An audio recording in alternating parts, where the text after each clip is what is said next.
పరిశ్రమలు infrastructure rent పైన ఈ తీర్మానం పెట్టారు.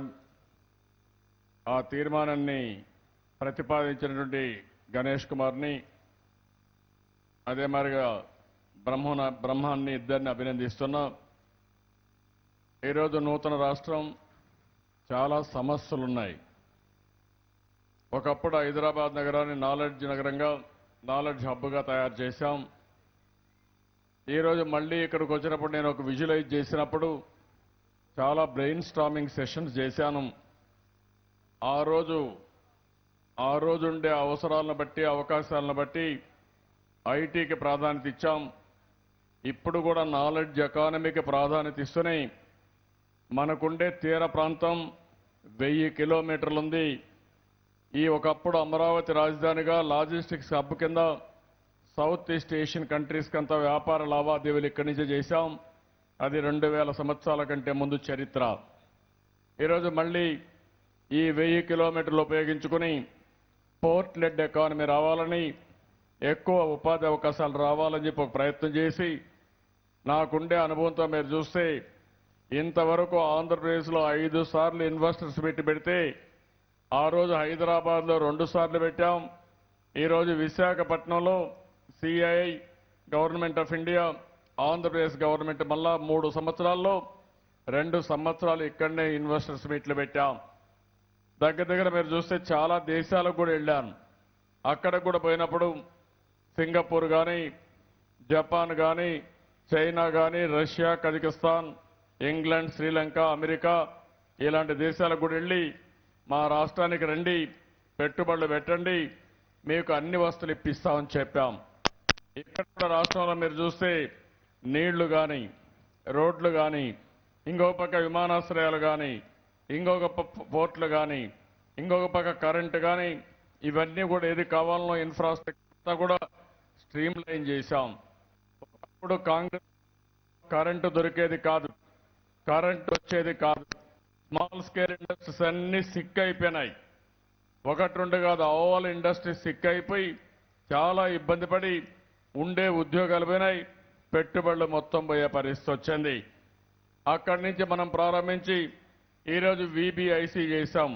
Visakhapatnam Chennai industrial corridor, Bengaluru Chennai industrial corridor ఇంకోటి తీసుకొచ్చాం. 5 నోడ్స్ని ప్రమోట్ చేశాం. ఒక పక్క విశాఖపట్నం, ఇంకొక పక్క కాకినాడ, ఇంకొక పక్క అమరావతి, అక్కడి నుంచి కృష్ణపట్నం, ఏర్పేడు, ఈవెన్ అక్కడ వచ్చే కొద్దిగా అనంతపూర్, ఇవన్నీ కూడా మనం ప్రమోట్ చేశాం. దీనివల్ల ఇన్ఫ్రాస్ట్రక్చర్ కావాల్సిన వస్తువులన్నీ ఇప్పించాం. పిల్లల్లో బాగా చదువుకున్న వాళ్ళు ఉన్నారు. దీనికోసం మనం శ్రీ సిటీ ఉంది, బ్రహ్మాండమైన పెట్టుబడులు వచ్చే పరిస్థితి వచ్చింది. సెక్టర్ వారీగా ఒక పాలసీ తీసుకున్నాం. అపరల్ టెక్స్టైల్ పాలసీ తీసుకున్నాం. అదే మరిగా మీరు చూస్తే ఫుడ్ ప్రాసెసింగ్ కింద ఒక పాలసీ తీసుకున్నాం. ఏరోస్పేస్ డిఫెన్స్ కింద తీసుకున్నాం. ఫార్మా ఇండస్ట్రీ కింద తీసుకున్నాం. ఆటోమొబైల్ కింద ఒక పాలసీ తీసుకున్నాం. ఇంకొక పక్కన హార్డ్వేర్ ఎలక్ట్రానిక్స్ కూడా ఒక పాలసీ ఇచ్చాం. ఇంకా కొన్ని పాలసీలు ఇచ్చాం. సెక్టర్ వారీగా పాలసీలు ఇచ్చి అక్కడి నుంచి మనం ప్రమోషన్ మొదలుపెట్టాం. ఈరోజు మీరు చూస్తే కియా మోటార్స్ అనంతపూర్కి వచ్చింది, ఒక బ్యాక్వర్డ్ డిస్ట్రిక్ట్కి వచ్చింది. ఆ బ్యాక్వర్డ్ డిస్ట్రిక్ట్ రావడానికి అవసరమైతే పాలసీ కింద కూడా మార్పులు తీసుకొచ్చాం. ఈరోజు రాష్ట్రాన్ని ఒక సన్ రైజ్ ఆంధ్రప్రదేశ్గా ప్రపంచం మొత్తం ఈ స్టేట్ గురించి ప్రమోట్ చేస్తున్నాం. ఒకప్పుడు ఇన్వెస్ట్మెంట్ లేని రాష్ట్రం ఇది. మన రాష్ట్రంలో కూడా మళ్ళా మీరు చూస్తే వ్యత్యాసాలు కూడా చాలా ఉన్నాయి. దానికి కూడా మనం చూసినప్పుడు కొన్ని జిల్లాల్లో చాలా వరకు బ్యాక్వర్డ్గా ఉంది. ఈరోజు మనం చూస్తే మన ఇన్వెస్ట్మెంట్ అంతా కలిసి దగ్గర 57,408 కోట్లు జీవీఏ కింద ఇండస్ట్రీస్ మీద వస్తూ ఉంది. అందులో 30.6% విశాఖపట్నం, 11.6% ఈస్ట్ గోదావరి, గుంటూరు 10.1%, చిత్తూరు 9.1%, కృష్ణా 7.8%, వెస్ట్ గోదావరి 5%, నెల్లూరు 4.5%, విజయనగరం 4.4%, కడప 4.3%, అనంతపురం 4.1%, శ్రీకాకుళం 3.3, ప్రకాశం 2.7, ఇంకొక పక్క కర్నూలు చూస్తే 2.5% ఉంది.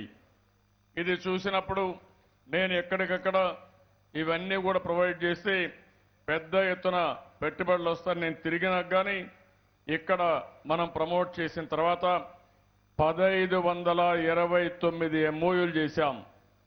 దీని విలువ మీరు చూస్తే 17,22,154 కోట్ల రూపాయలు 3 సంవత్సరాల్లో. ఇవన్నీ వస్తే 31,02,155 మందికి ఉద్యోగాలు వస్తాయి. ఇందులో ఇప్పటికి 600 MOUలు గ్రౌండ్ చేశాం. 1,78,698 కోట్ల రూపాయలు కమిట్ అయ్యారు. పనులు జరుగుతున్నాయి. ముమ్మరంగా ముందుకు పోతున్నాం. దీనివల్ల 2,86,288 కోట్ల రూపాయలు 2,86,288 మందికి ఉద్యోగాల అవకాశాలు వస్తున్నాయి. ఇంకొక పక్క R1, R2, R3 అని మిగిలినటన్నీ కూడా చేపిస్తున్నాం. అవి కూడా మీరు చూస్తే ల్యాండ్ వాళ్ళకి ఇచ్చాం, అప్రూవల్స్ గ్రాంట్ చేశాం. కొంతమందికి ల్యాండ్ ఇచ్చాం, అప్రూవల్స్ ప్రోగ్రెస్ లో ఉన్నాయి. కొంతమంది గవర్నమెంట్ ల్యాండ్ అడిగారు, అవి కూడా ప్రోగ్రెస్ లో ఉన్నాయి. ఇంకొక పక్కన మీరు చూస్తే డిపిఆర్లు సబ్మిట్ చేయమన్నాం. ఈ విధంగా మీరు చూసినప్పుడు దగ్గర చరిత్రలో ఎప్పుడూ రానంత ఇన్వెస్ట్మెంట్ ఆంధ్రప్రదేశ్కి వచ్చిందంటే అది ఈ ప్రభుత్వం చూపించిన చొరవ తప్ప ఇంకోటి లేదు. దీనివల్ల లక్షల మందికి ఉద్యోగాలు వస్తాయి. ఇదే మాదిరిగా ఈరోజు మీరు చూస్తే హార్డ్వేర్లో, ఇన్ఫర్మేషన్ టెక్నాలజీలో పెద్ద ఎత్తున కంపెనీలు వచ్చాయి. అవన్నీ మనం ఇక్కడ లెక్కలో కూడా పెట్టడం లేదు.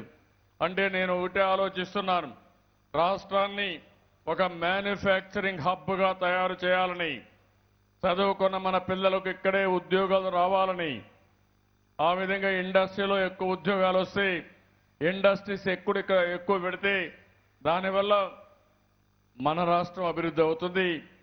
దీనివల్ల సర్వీస్ సెక్టర్ కూడా బాగా ఇంప్రూవ్ అయ్యే అవకాశం వస్తుంది. కాంగ్రెస్ హయాంలో ఒక్క ఇండస్ట్రీ రాలేదు. అంత మునుపు మనం ఉన్నప్పుడు కొన్ని ఇండస్ట్రీస్ వచ్చాయి కానీ ఎక్కువ ఆ రోజు రాజధాని హైదరాబాద్లో పెట్టి మనం పెద్ద ఎత్తున ప్రమోట్ చేసి ఒక నాలెడ్జ్ హబ్గా తయారు చేశాం తెలుగు వారి కోసం. ఈరోజు ఒక పట్టుదలతో ముందుకు పోతున్నాం. ఇన్ఫ్రాస్ట్రక్చర్ మీరు చూస్తే రోడ్లు కానీ, ఎయిర్పోర్ట్లు కానీ, పోర్ట్లు కానీ, రైల్వేలు కానీ, ఇంకొక పక్క ఇన్లాండ్ వాటర్ వేస్ కానీ, ఇవన్నిట్లో కూడా మనమే నెంబర్ 1గా ఉన్నాం. నేను రాబోయే రోజులు ఇంకా ఫలితాలు వస్తాయి. ఇప్పుడిప్పుడే ఒక ఎకో సిస్టమ్ వస్తూ ఉంది. ఒకప్పుడు ఆటోమొబైల్లో ఇదే విశాఖపట్నానికి వోక్స్ వ్యాగన్ తీసుకొస్తే ఈ కాంగ్రెస్ నాయకులు, ఆ రోజున్న కాంగ్రెస్ నాయకుల అవినీతి వల్ల అది పూనాకు పారిపోయే పరిస్థితి వచ్చింది. అదే ఆ కంపెనీలో పనిచేస్తున్నటువంటి వ్యక్తి, జర్మనీ సంస్థలో ఉండే ఆ వ్యక్తి జైలుకు పోయాడు. కానీ ఇక్కడుండే వాళ్ళకు ప్రమోషన్ ఇచ్చి ఇప్పుడు కూడా మనల్ని విమర్శించే పరిస్థితికి వచ్చారంటే నీతి మాలిన నేతల వల్ల రాష్ట్రం నష్టపోయింది. ఆంధ్రప్రదేశ్ బ్రాండ్ పూర్తిగా దెబ్బతినే పరిస్థితికి వచ్చింది. ఆ రోజు కూడా నేను ఛాలెంజ్ చేశాను, మీ వల్ల ఏమైంది రాష్ట్రానికని అడిగాను.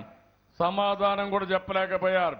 ఐటీ గురించి మాట్లాడితే నేను చెప్పాను, నేను పెట్టిన వ్యవస్థలు తప్ప, నేను ఇచ్చిన ల్యాండ్ తప్ప మీరు ఎన్ని ఎకరాలు ల్యాండ్ ఇచ్చారు, ఎంతమందికి ఉద్యోగాలు ఇచ్చారంటే సమాధానం చెప్పలేని పరిస్థితి. అందుకని ఈరోజు ఇండస్ట్రీస్ మీద ఎక్కువ శ్రద్ధ పెట్టాం. ఇండస్ట్రీ రావాలంటే అన్ని అప్రూవల్స్ కావాలి. ఈజ్ ఆఫ్ డూయింగ్ బిజినెస్ బాగుండాలి. మీరు ఒకసారి చూస్తే ఈజ్ ఆఫ్ డూయింగ్ బిజినెస్ లో మొదటి సంవత్సరం మనం బిగినింగ్ అయ్యింది, రెండో సంవత్సరం 2వ ప్లేస్కి వచ్చాం, 3వ సంవత్సరం నెంబర్ 1 ప్లేస్కి వచ్చాం. భవిష్యత్తులో నాకు ఏమాత్రం అనుమానం లేదు, శాశ్వతంగా ఈజ్ ఆఫ్ డూయింగ్ బిజినెస్ లో ఆంధ్రప్రదేశ్ నెంబర్ 1 ప్లేస్ లో ఉంటుంది. అన్ని రాష్ట్రాల కంటే డిస్టెంట్ నెంబర్ 1గా ఉంటుంది. ప్రపంచంలోనే టాప్ 10లో ఆంధ్రప్రదేశ్ ఒకటి ఉండాలనే నా అభిమతం తప్పకుండా జరుగుతుంది. ఇది జరిగినప్పుడు ఒక ఎన్విరాన్మెంట్ వస్తుంది. పెట్టుబడులు పెట్టేవాళ్ళు, ఇప్పుడు జీఎస్టీ కూడా వచ్చింది. దీనివల్ల ఇంకా చాలా మంది ముందుకు వస్తారు. రాష్ట్రం ప్రోయాక్టివ్గా ఉండి కేంద్రం కూడా అనుకూలంగా ఉంటే పెట్టుబడులు పెట్టడానికి చాలా సులభంగా ఉంటుంది. మన దగ్గర మ్యాన్ పవర్ ఉంది, మన దగ్గర కరెంటు తక్కువ వచ్చే అవకాశం ఉంది, మన దగ్గర అన్ని వనరులు ఉన్నాయి, బిగ్గెస్ట్ మార్కెట్ ఉంది. వీటన్నిటి వల్ల ఇండస్ట్రీకి భవిష్యత్తు ఉంటుంది. ఇండస్ట్రీకి భవిష్యత్తు ఉంటే ఆటోమేటిక్గా సర్వీస్ సెక్టర్ వస్తుంది, ఎక్కువ ఉద్యోగాలు వచ్చే అవకాశాలు వస్తాయి. అందుకే ఈ ప్రభుత్వం ఉపాధి కల్పించాలనుకుంటున్నాం, ఉద్యోగ అవకాశాలు కల్పించాలనుకుంటున్నాం. ఇప్పటికే భారతదేశంలో పెట్టుబడుల్లో నెంబర్ 1లో ఉన్నాం, భవిష్యత్తులో కూడా నెంబర్ 1లో ఉంటాం, ఇంకా పెద్ద ఎత్తున డెవలప్ చేస్తాం. అలాంటి సమయంలో మీరు కూడా అర్థం చేసుకుని దీనికి పూర్తిగా సహకరించాలి. ఎక్కడన్నా ట్రేడ్ యూనియన్ సరిగా లేకపోయినా లేబర్ కావాలని కొంతమంది రెచ్చగొట్టి లేనిపోని సమస్యలు సృష్టిస్తే పెట్టుబడులు రాకుండా చేయాలని చూస్తున్నారు. మన పిల్లలకు ఉద్యోగాలు కావాలి, ఈ రాష్ట్రం అభివృద్ధి కావాలి, దానికి పెట్టుబడులు వస్తే తప్ప వేరే మార్గం లేదు. అందుకని ఒక పక్క స్కిల్డ్ లేబర్ని తయారు చేయడం, ఇంకొక పక్కన ఎక్కడ కూడా ఇండస్ట్రియల్ అండ్రెస్ట్ లేకుండా చూడడం, ఇంకొక పక్క ఎక్కడ కూడా అవినీతి లేకుండా సులభంగా వ్యాపారం చేసే కార్యక్రమానికి శ్రీకారం చుట్టాల్సిన అవసరం ఉంది. ఇది తప్పకుండా జరుగుతుందని ఈ తీర్మానాన్ని అందరూ కూడా ఏకగ్రీవంగా బలపరచవలసిందిగా ప్రతి ఒక్కరిని కోరుకుంటున్నాను.